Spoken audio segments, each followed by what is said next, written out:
कार्यकर्ता को एक सीट दे करके, टिकट दे करके तो कार्यकर्ताओं का दिल जीती है भाई। कहते हैं कि वो प्रधानमंत्री और मुख्यमंत्री बनाते थे और कई दलों के वो चुनावी रणनीतिकार रहे। 4 साल से वो पार्टी बनाकर बहुत सक्रिय थे। अब वो चुनावी जंग में कूदने से स्वाभाविक है कि बांकीपुर सीट सबसे वीआईपी सीट, हॉट सीट है और जिस सीट से वो लड़ रहे हैं वहाँ उनके उस कैंडिडेट की जमानत जब्त होगी। बांकीपुर सीट बीजेपी के लिए कितनी मजबूत सीट। ये चुनाव से कोई सरकार बननी बिगड़नी नहीं है, लेकिन हाँ, प्रशांत किशोर यदि जीत गए तो राजनीति की दिशा जरूर बदलेगी। कि भाजपा विरोधी वोट ही बढ़ रहा है। उपचुनाव का शंखनाद हो गया है। 6 जुलाई से नॉमिनेशन की प्रक्रिया की शुरुआत और सप्ताह भर के दौरे पर विपक्ष के नेता बाहर हैं। चुनाव में हार जीत एक अलग चीज हुई। चुनाव में तो बड़े बड़े दिग्गज लालू भी हारे हैं बिहार में, अटल जी भी चुनाव हार गए थे, तो कोई घर बैठता है। देखिए, लगातार बांकीपुर उपचुनाव को लेकर अब सियासत जो है गरमाते जा रही है, क्योंकि अब भारतीय जनता पार्टी ने भी अपना कैंडिडेट घोषित कर दिया है।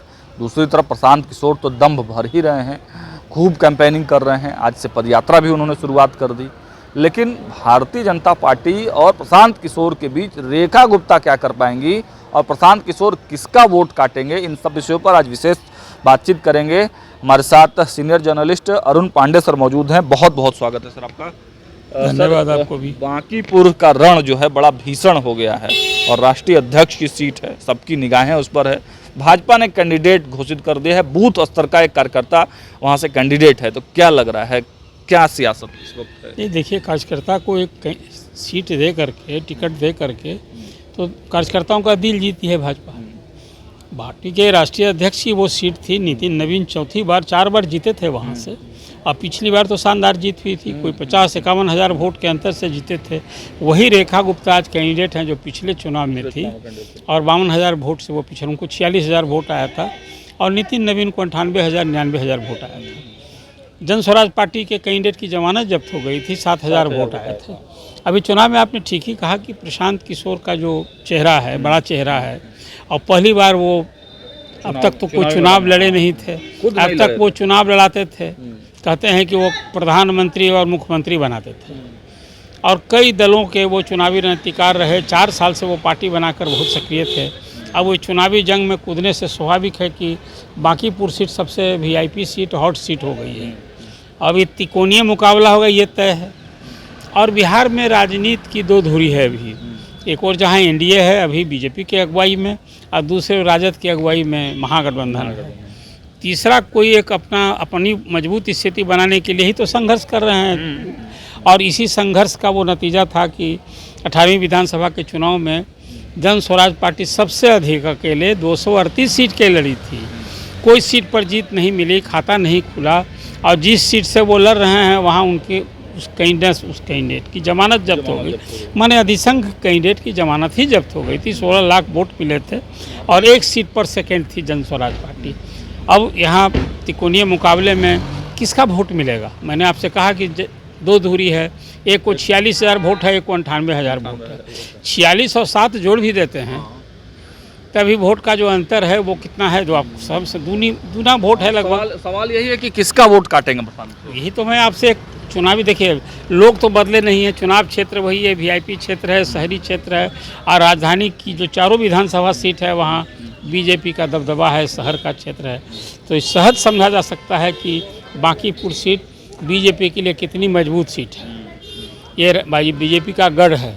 अब इसमें सेंध लगाएंगे। ये चुनाव से कोई सरकार बननी बिगड़नी नहीं है, लेकिन हाँ, प्रशांत किशोर यदि जीत गए तो राजनीति की दिशा जरूर बदलेगी।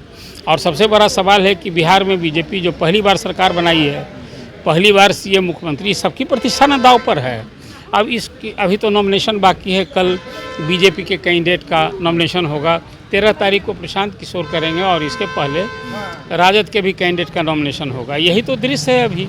कुल मिला कर जो आप सवाल कर रहे हैं, अभी तो कैंडिडेट्स को फील्ड में आ जाने दीजिए, क्या समा बनता है। लेकिन नतीजा तो मुझे स्पष्ट दिखता है कि भाजपा विरोधी वोट ही बट रहा है, भाजपा का वोट नहीं बट रहा है। तो इससे सहज क्या तस्वीर बनेगी, मैं अभी सिर्फ संकेत भर दे रहा हूँ। जाति फैक्टर प्रशांत किशोर के साथ नहीं जाएगा कुछ भी? कौन सी जाति का फैक्टर? ये इसको तो देखिए, मुद्दों की कमी नहीं है। प्रशांत किशोर ने बिहार के जिन ज्वलंत मुद्दों को उठाया है वो अपील करने वाला है, लेकिन बिहार की जनता इसको समझे तब ना। यो मुद्दों की भी कमी नहीं है। आज राज्य सरकार अभी सम्राट चौधरी के 100 दिन पूरे नहीं हुए हैं, लेकिन रोज़ वो एक्शन मोड में है, रोज़ एक्टिव। आपने इसकी भी चर्चा की थी। अब कई ऐसे मुद्दे हैं ज्वलंत मुद्दे सरकार को घेरा जा सकता है। विपक्ष के नेता तो अभी जो भी मुद्दा है, अभी देखिए 20 तारीख से मानसून सत्र होगा, उपचुनाव का शंखनाद हो गया है। 6 जुलाई से नॉमिनेशन की प्रक्रिया की शुरुआत और सप्ताह भर के दौरे पर विपक्ष के नेता बाहर हैं। तो इससे समझिए कि और सत्ता पक्ष एनडीए रोज वहाँ अब से लग गया है। हाँ ठीक है, प्रशांत किशोर ने भी आज देखा मैंने कि क्षेत्र में वार्ड नंबर 38 में आज पद यात्रा पड़ती है। तो ये तो घूमते ही रहे हैं वो, लेकिन जो बिहार का कोई प्रभाव नहीं डाल पाएंगे प्रशांत किशोर। नहीं, प्रभाव का मतलब जितना ना होगा वही। आप कैंडिडेट चुनाव लड़ रहे हैं, यही कम महत्वपूर्ण है क्या कि प्रशांत किशोर भी अब चुनाव लड़ रहे हैं? ये तो एक है महत्वपूर्ण बात। लेकिन नतीजे की बात करेंगे वही कि बीजेपी के इस गढ़ में जीतना सचमुच में कठिन चुनौती, अब इसको अभी चुनौती ही कहिए।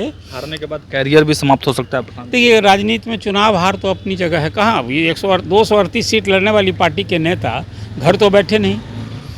चुनाव में हार जीत एक अलग चीज हुई। चुनाव में तो बड़े बड़े दिग्गज लालू भी हारे हैं बिहार में, अटल जी भी चुनाव हार गए थे। तो कोई घर बैठता है ये नहीं है। लेकिन अब बांकीपुर का ये जो चुनाव है खुद शांत किशोर के लिए ही ये चुनाव, तो लोग कहने लगे हैं कि उनको नहीं लड़ना चाहिए था। इस तरह की भी बयानबाजी आ रही है। तो लड़ेंगे नहीं तो फिर कैसे बिहार का वो चेहरा बनेगा? था कि नहीं लड़ना चाहिए था आपको? नहीं, अभी तो उनका डिसीजन है। इसको मैं क्यों सलाह दूंगा कि वो उनको नहीं लड़ना चाहिए था? लड़े तो ठीक है, वो पार्टी चला रहे हैं, लोग लड़वा रहे हैं तो खुद भी लड़ना चाहिए। लड़ने का ही ना मजा होगा, जब स्वाद कैसे चखेंगे? अब तक तो लड़ाते रहे। हाँ, तो इसलिए अभी अब कुछ तो भी नॉमिनेशन हो जाने दीजिए, फिर और समा बनेगा। अभी कई बार आप चर्चा करेंगे। लेकिन फिलहाल जो मैंने वहाँ का गणित बताया है वोट का, उसके हिसाब से तो मुझे लगता है कि बीजेपी आगे है बिना दंग में गए हुए। चलिए, तो ये थे हमारे साथ अरुण पांडे सर। साफ तौर से उन्होंने बताया कि चुनौतियां बहुत हैं प्रशांत किशोर के सामने, और देखिए वोट किसका काटेंगे सबसे बड़ा सवाल यही है लगती। लेकिन ग्राउंड पर हमारी मौजूदगी है और अपडेट्स आप तक पहुंचाते रहेंगे। जुड़े हमारे साथ, देखते रहिए न्यूज़ 8। बहुत बहुत धन्यवाद।